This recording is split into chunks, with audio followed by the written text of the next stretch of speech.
ओम नमः शिवाय। शिवजी सदा सहाय। ओम नमः शिवाय। गुरुजी सदा सहाय। जय गुरुजी।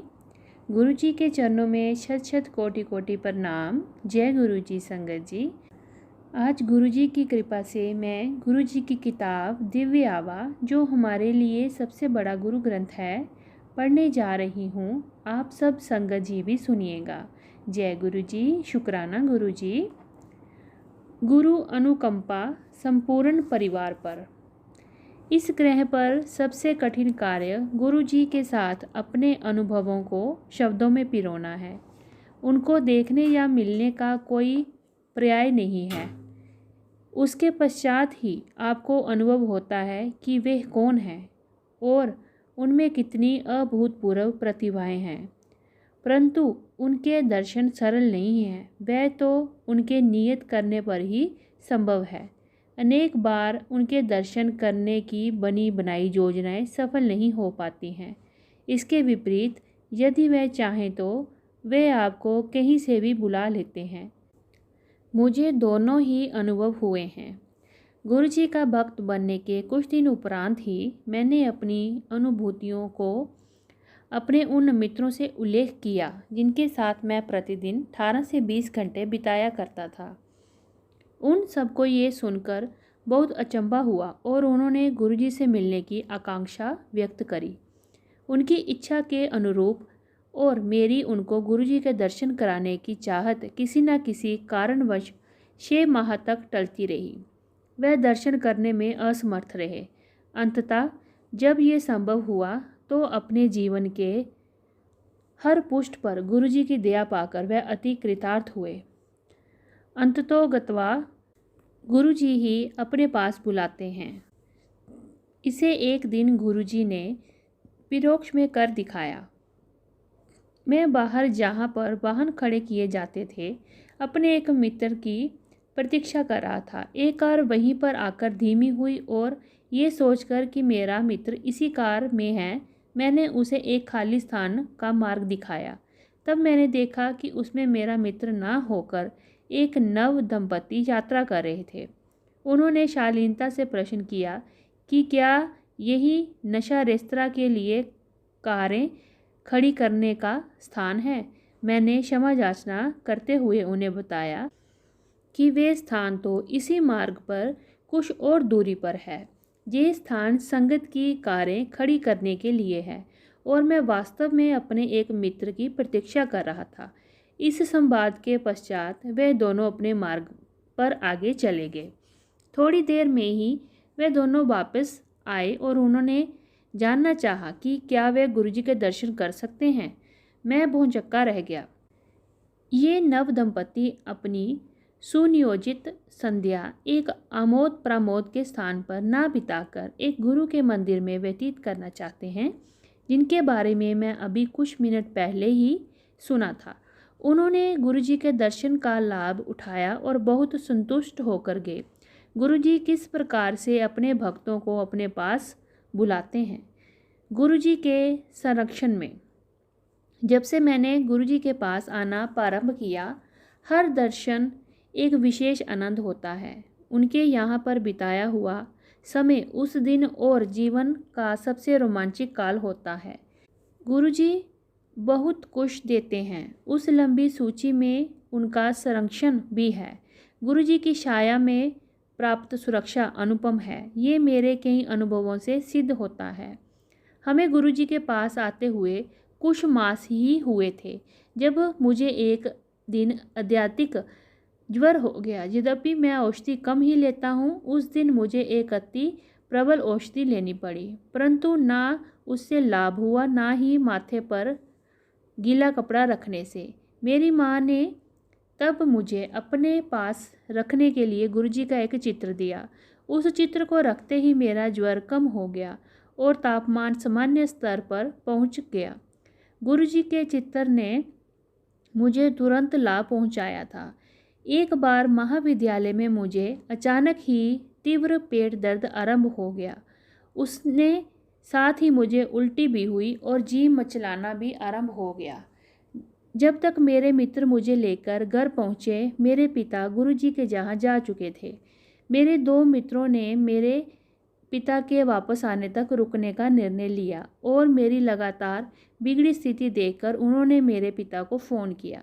चूँकि 1 घंटे तक उनकी प्रतीक्षा करना उपयुक्त नहीं लगा, वह मुझे पास के एक चिकित्सालय में ले गए। मेरा परीक्षण करने के बाद चिकित्सक ने मुझे 2 इंजेक्शन और कुछ औषधियाँ देकर घर जाकर विश्राम करने को कहा, किंतु उससे मुझे कोई लाभ नहीं हुआ। उधर मेरे पिता ने गुरुजी को मेरी स्थिति से अवगत किया और शीघ्र जाने की आज्ञा ली। गुरुजी ने उन्हें 1 गिलास जल में नींबू का रस डालकर उन्हें मुझे पिलाने को कहा। मैंने वैसा ही किया। मेरे माता पिता के घर पहुंचने तक मैं ठीक हो चुका था। कुछ वर्ष के उपरांत मुझे पुनः ज्वर ने घेर लिया। जब 2 दिन तक शाम को तापमान 104 डिग्री तक चढ़ने लगा, मुझे चिकित्सक को दिखाना आवश्यक हो गया।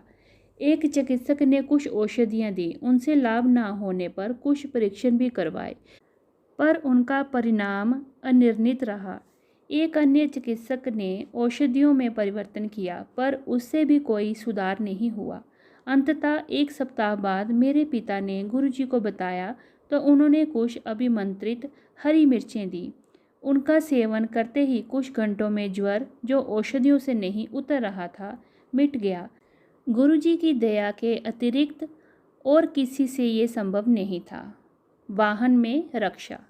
गुरुजी को सबके भूत और वर्तमान का ज्ञान है। हमारी दृष्टि तो परिसीमित है और आगे क्या होने वाला है उसका हमें ज्ञान नहीं है, पर एक बार गुरुजी की शरण में आने के पश्चात और अपना जीवन उनको समर्पित करने के पश्चात वे हमारे भविष्य का भी ध्यान रखते हैं। एक बार गुरुजी ने मेरे पिता को बताया कि मेरी माँ और मेरे ऊपर संकट आने की संभावना है। गुरुजी को कुछ आभास हुआ होगा और वह उससे बचाव के लिए उपाय कर रहे होंगे। अगले दिन अपराह्न को मैं अपनी कार से बाजार जा रहा था, जो कोई 2 किलोमीटर दूर था।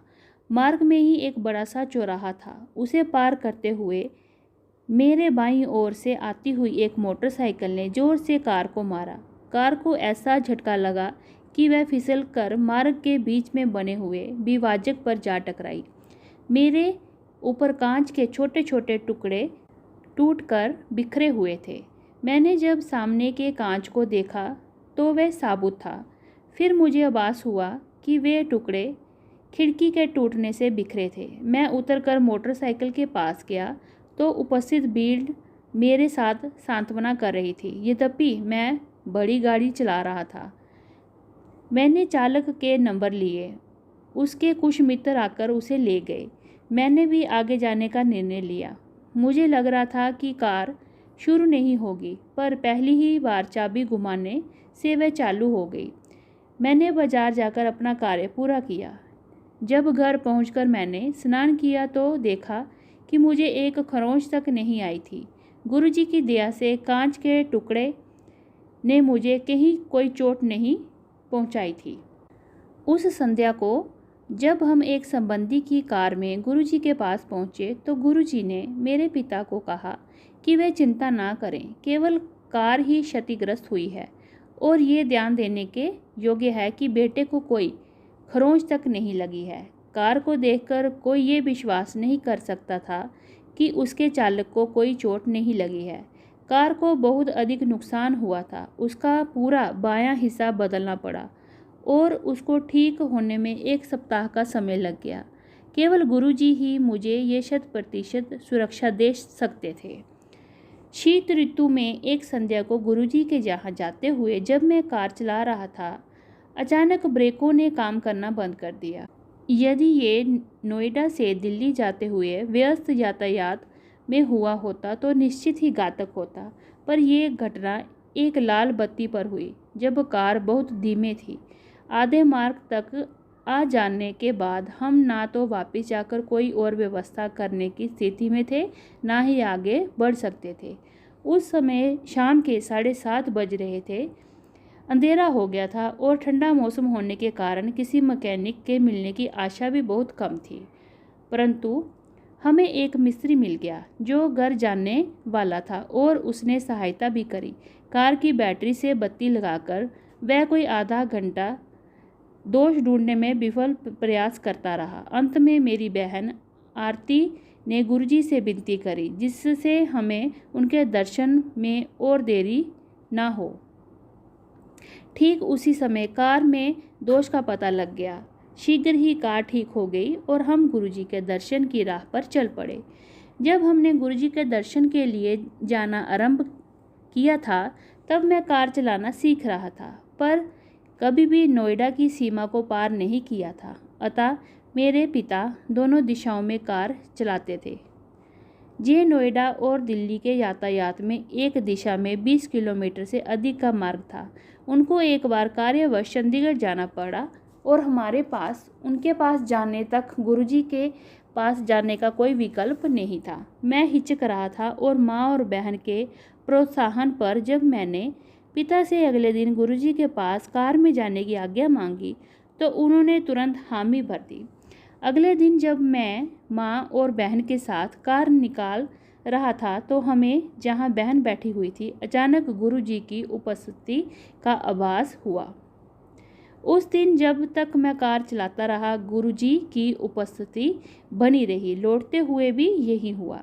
जैसे ही कार को घर पर खड़ा किया उनकी सुगंध लुप्त हो गई। गुरुजी अपने भक्तों का इतना ध्यान रखते हैं। उनके पास जाते हुए उनकी उपस्थिति न केवल उनकी दया और स्नेह के सूचक थे, उन्होंने हमारी रक्षा भी करी और मेरा उत्साहवर्धन भी किया। महाविद्यालय में प्रवेश। जब हमने गुरुजी के पास आना आरंभ किया मैं 10वीं कक्षा में था। मैंने 12वीं कक्षा विज्ञान विषयों के साथ करी थी। विचार ये था कि एक वर्ष में यांत्रिकी विद्यालयों की प्रवेश परीक्षाओं के लिए अध्ययन करूंगा। साथ ही मैंने दिल्ली विश्वविद्यालय स्नातक पाठ्यक्रम में भी प्रवेश पा लिया। उसी समय मैंने कुछ परीक्षाओं में अनुभव हेतु बिना बड़े प्रयत्न भी किया। परिणाम इस स्तर के नहीं थे कि मुझे नोएडा या आसपास के विद्यालयों में प्रवेश मिल सके। मैं घर से दूर रहकर नहीं पढ़ना चाहता था। कुछ विद्यालयों में संपर्क स्थापित करने पर उन्होंने प्रवासी भारतीय छात्रों वाले स्थान लेने का सुझाव दिया जिनके लिए अत्यधिक व्यय होगा। अतः मैंने 1 साल अध्ययन कर तैयारी करने का निश्चय किया। कुछ माह व्यतीत हो गए। चूँकि कुछ स्थान अभी भी रिक्त थे, उत्तर प्रदेश के छात्रों के लिए विशेष प्रवेश परीक्षाएं हुई, परंतु इसमें भी वही प्रवासी भारतीय छात्रों वाली कथा दोहराई जा रही थी। एक दिन गुरुजी ने मेरे पिता को बुलाया और कहा कि तुम्हारे पुत्र को प्रवेश मिल गया है, प्रसन्न रहो। मेरे पिता को इस कथन का अर्थ समझ में ना आने पर भी उन्होंने गुरुजी का धन्यवाद किया और घर आ गए। अगले दिन मेरे पिता ने मेरे विद्यालय से घर लौटने पर मुझसे पूछा कि क्या मैं ग्रेटर नोएडा में एक यांत्रिकी महाविद्यालय में पढ़ना चाहूँगा। उस दिन तिथि 14 नवंबर थी और प्रवेश 10 नवंबर को बंद हो चुके थे। भाव विभोर होकर मैंने तुरंत हामी भर दी। मैं अपने पिता के साथ उस महाविद्यालय के कार्यालय में गया और समस्त कागज पत्र दिए। मुझे अगले दिन से कक्षाओं में आने के लिए कहा गया। वापस घर आते हुए मेरे पिता ने पूरा वृतांत सुनाया। कैसे प्रथा उनके एक मित्र ने उन्हें फ़ोन करके तुरंत महाविद्यालय के कार्यालय में बुलाया। जब मेरे पिता वहां गए तो उनसे एक प्रपत्र भरवा कर गुजरी हुई तिथि का चेक देने के लिए कहा गया। कुल राशि मात्र 24,000 रुपये थी, जिनमें से 19,000 फीस के थे और शेष लौटाई जाने वाली सुरक्षा राशि के लिए थे।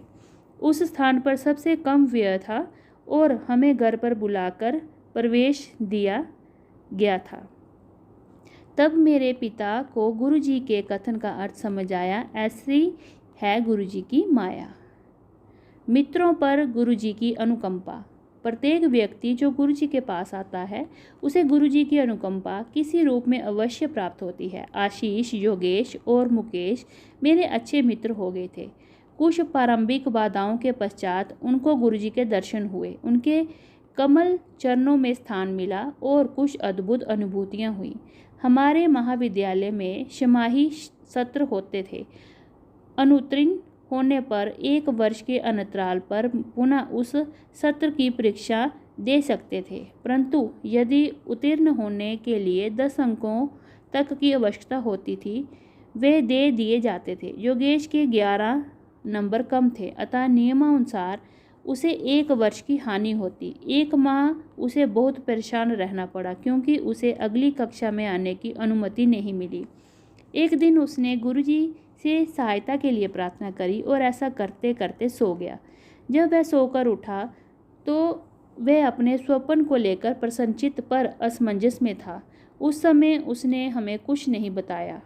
अगले दिन समाचार पत्रों में विश्वविद्यालय परिषद की बैठक हुई और निर्णय का वर्णन छपा हुआ था, जिसमें उन्होंने सब छात्रों को 4 वर्ष में एक बार 15 नंबर देने का निश्चय लिया था। इस प्रकार योगेश का वह 1 वर्ष बच गया और तब उसने अपने स्वप्न की चर्चा करी। स्वप्न में उसकी माँ उसे गुरुजी के पास ले गई और योगेश की अशांति से अवगत कराया। गुरुजी ने उनको चिंता मुक्त रहने को कहा। ये स्वप्न परिषद की बैठक से कुछ देर पहले ही आया था। उसके पश्चात बैठक में निर्णय निश्चित ही गुरुजी के हस्तक्षेप से लिया गया होगा। प्रति सत्र में परीक्षाओं से पूर्व हम गुरुजी के दर्शन की अभिलाषा रखते थे। मैं अपने परिवार के कारण उनके दर्शन सरलता से कर लेता था, परंतु मेरे मित्रों को उनके दर्शन के लिए विशेष प्रयास करना पड़ता था। आशीष पर गुरुजी के दर्शन से विशेष प्रभाव होता था। दर्शन के उपरांत वह अपने सब विषयों में उत्तीर्ण हो जाता था। यदि दर्शन नहीं हो पाते थे तो वह 1 या उससे अधिक विषयों में रह जाता था और उनमें पुनः परीक्षा देनी पड़ती थी। गुरुजी की कृपा से विद्यालय से निकलते ही मुकेश हनीवेल नामक एक अति प्रसिद्ध कंपनी में कार्यरत हो गया। वहाँ पर उसका प्रशिक्षण काल 1 वर्ष का था। उस अंतराल के बाद वह अति उत्सुकता से अपने स्थायीकरण की प्रतीक्षा कर रहा था, परंतु जब 2 माह उपरांत भी ये नहीं हुआ तो वह गुरुजी के पास 14 अप्रैल 2005 को आया। उसने गुरुजी के दर्शन कर प्रसाद लिया और चला गया। अगले कार्य दिवस 16 अप्रैल को उसे अपने स्थायी होने की सूचना प्राप्त हो गई। वास्तव में गुरुजी अपने आशीर्वाद से सब संभव कर देते हैं। मेरे अंकों का पुनरावलोकन। मुझे तीसरे अर्धवार्षिक सत्र में एक विषय में 30 अंकों के स्थान पर केवल 19 अंक मिले थे। ये चौंकाने वाली घटना थी क्योंकि परीक्षा के उपरांत जब मैंने अपने अंक जोड़े थे तो मुझे सरलता से उत्तीर्ण हो जाना चाहिए था। ये मैंने अपने अभिभावकों को बताई और साथ में ये भी कहा कि यदि इस समय मेरे केवल 19 अंक आए हैं तो संभवतः मैं इस विषय में कभी भी उत्तीर्ण ना हो पाऊँ। मेरे पिता ने जब ये बात गुरुजी को बताई तो उन्होंने पुनः निरीक्षण का आवेदन करने की सलाह दी। अगले दिन मैंने वही किया। उसके अगले दिन विद्यालय में किसी विद्यार्थी के अंकों के बदले जाने की सूचना थी। मैं तुरंत उस महाध्यापिका के पास गया तो मेरा नाम सुनकर उन्होंने कहा कि अब मेरे अंक बदलकर 53 हो गए थे। अति प्रसन्न होकर मैंने पुनः निरीक्षण का आवेदन वापस ले लिया और गुरुजी का हार्दिक धन्यवाद किया। बाद में हमें पता लगा कि संपूर्ण राज्य में जहां 120 के आसपास महाविद्यालय हैं और प्रत्येक में कई सौ विद्यार्थी हैं, केवल 5 विद्यार्थियों के अंक परिवर्तित हुए थे और सबके ऊपर की ओर संशोधित नहीं हुए थे। गुरु कृपा से मैं अत्यंत भाग्यशाली था। मेरे इन थोड़े से अनुभवों से गुरुजी की असीम क्षमता और निस्वार्थ भाव से अपने अनुयायियों को सदा आश्रय देने की परंपरा दृष्टिगोचर होती है। जब भी कोई भक्त अपनी व्यथा में गुरुजी से प्रार्थना करता है, गुरुजी सदा उसकी सहायता करते हैं। मूल सार यही है कि ये जीवन गुरुजी को समर्पित कर दें। वे तो प्रेम और स्नेह के अंतहीन स्रोत हैं। प्रार्थना करता हूँ कि उनकी हितकारी दृष्टि सदा हम पर बनी रहे और वे हमें सदा अपने चरणों में स्थान देते रहें। ओम नमः शिवाय। शिवजी सदा सहाय। ये सत्संग गुड़गांव के अरविंद सिंगला अंकल जी का है। जय गुरु जी। शुक्राना गुरु जी। ओम नमः शिवाय। शिवजी सदा सहाय। ओम नमः शिवाय। गुरु जी सदा सहाय। जय गुरु जी। शुक्राना गुरु जी।